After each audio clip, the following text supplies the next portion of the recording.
Nouvelle édition de l'actualité régionale est forcément dominée ce matin et aujourd'hui par la journée de mobilisation sociale.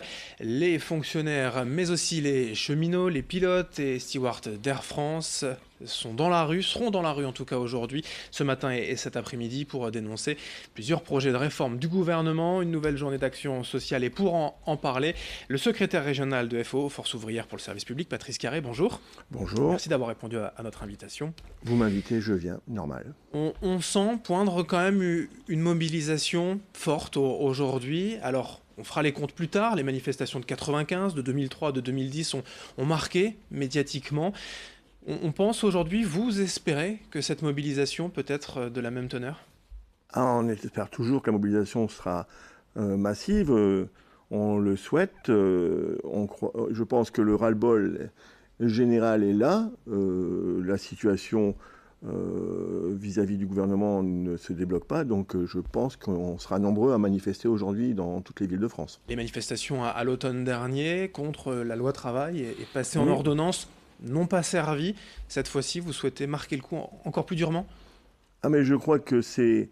On nous pousse à descendre dans la rue, donc à force de pousser les salariés et les fonctionnaires à descendre dans la rue, on va descendre de plus en plus nombreux et de plus en plus en colère. L'idée, c'est de martyriser en quelque sorte le gouvernement et cette réforme, de montrer la mobilisation avant l'été, où souvent se délite la mobilisation ? Non, l'idée, c'est de faire voir à quel point, en France, les salariés sont mécontents et qu'on ne peut pas continuer comme ça, à nous taper sur la tête et qu'on continue à dire que tout va bien, que l'économie va mieux. Nous, on veut aussi en voir les fruits.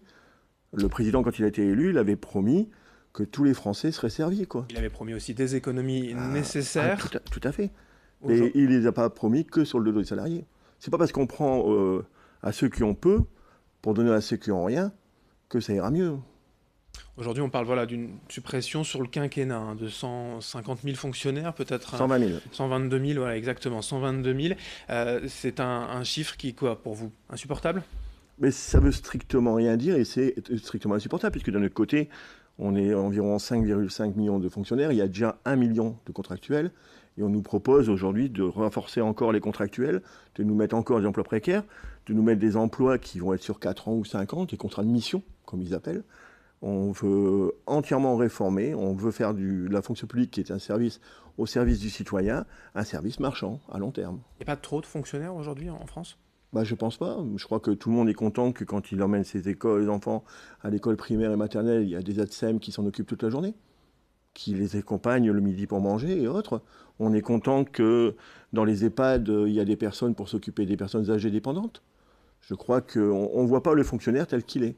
On est encore sur une image d'Épinal, que le fonctionnaire ne sert pas à grand-chose, qu'il est accoudé sur sa pelle, mais on en est loin aujourd'hui.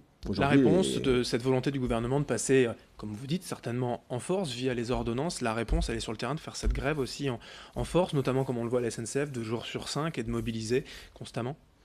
Vous savez, les fonctionnaires, les salariés français se font jamais un plaisir de se mettre en grève. Perdre une journée de salaire, pour un salarié, c'est pas rien, ça touche à la fin du mois, tout le monde a des crédits, tout le monde a des difficultés. Quand les gens se mettent en grève et qu'ils perdent une journée de salaire, c'est pas pour se promener. C'est parce que vraiment, ils en ont assez. Ils en ont assez d'avoir des difficultés en fin de mois. Ils en ont assez de ne pas voir les résultats. On passe notre temps en France à être de crise en crise. J'ai 54 ans, je travaille depuis plus de 30 ans, et depuis 54 ans, je connais que des crises. Depuis 81, on passe de crise en crise. C'est la fonction publique, globalement, aujourd'hui, le public qui est mobilisé. Vous pouvez aussi réussir à recruter, si j'ose dire, dans les manifestations, les salariés du privé ? Mais les salariés du privé, pour avoir encore hier été avec mon UD Force ouvrière à Lille, toutes les unions locales sont mobilisées. Les salariés du privé ne sont pas contre les fonctionnaires. On n'oppose pas les uns aux autres. Ça, c'est une vue du gouvernement. De faire plaisir aux uns en disant « il faut taper sur eux, c'est les mauvais ». On a tapé il y a 2-3 jours sur les chômeurs. Il y a quelque temps, on tapait sur ceux qui trafiquent avec la CAF ou les CEPAM, ce qui est minime. C'est-à-dire on a besoin, dans ce pays, de toujours trouver des boucs émissaires. Donc là, aujourd'hui, le bouc émissaire, c'est le fonctionnaire. De tout temps, ça a été comme ça, donc ça ne va pas changer aujourd'hui. Une grève, néanmoins, n'est pas populaire, forcément, mais nécessaire selon vous. Cette grève qui s'annonce longue, par exemple, la SNCF, durant 3 mois, 2 jours sur 5, est-ce qu'elle peut selon vous, ne pas finalement avoir un effet pervers et se mettre à dos l'ensemble de l'opinion publique? Mais si demain on trouve une autre solution, si le gouvernement demain ouvre les portes et dit on négocie sérieusement, on se met autour d'une table, on négocie sérieusement, on va pas vous bloquer, on va pas vous enlever votre Ce qui ne statut. semble pas être le cas quand même. Donc, Quand vous avez en face de vous des gens qui disent on négocie, mais de toute façon tout est déjà fait, tout est signé, on a déjà les solutions, comment vous voulez négocier? vous irez, en tout cas avec vous, Force ouvrière, les autres syndicats, 7 sur 9 déjà sont mobilisés. Vous irez jusqu'au bout de ces manifestations, jusqu'à l'été de plus en plus dur, même si c'est impopulaire? On n'a pas prévu de s'arrêter en si bon chemin tant que le gouvernement ne rentrera pas dans de meilleures conditions. Vous avez vu que là, le gouvernement a quand même fait un effort sur la CSG pour les retraités. Mhm. Donc c'est que quand même, ils se disent, ça commence à bouger de partout, il faut que je fasse attention. Les retraités se sont mobilisés, les fonctionnaires se mobilisent, les salariés du privé vont se mobiliser, les chômeurs vont se mobiliser. Au fur et à mesure, on est dans les prémices d'une chose qui risque de déborder un jour ou l'autre. Alors, sans forcément donner de chiffres, parce que c'est compliqué, vous attendez combien de manifestants aujourd'hui? Et cette journée, forcément, est la première. Quand est-ce qu'aura lieu la seconde? On espère toujours qu'il y ait le plus de gens possible dans la rue.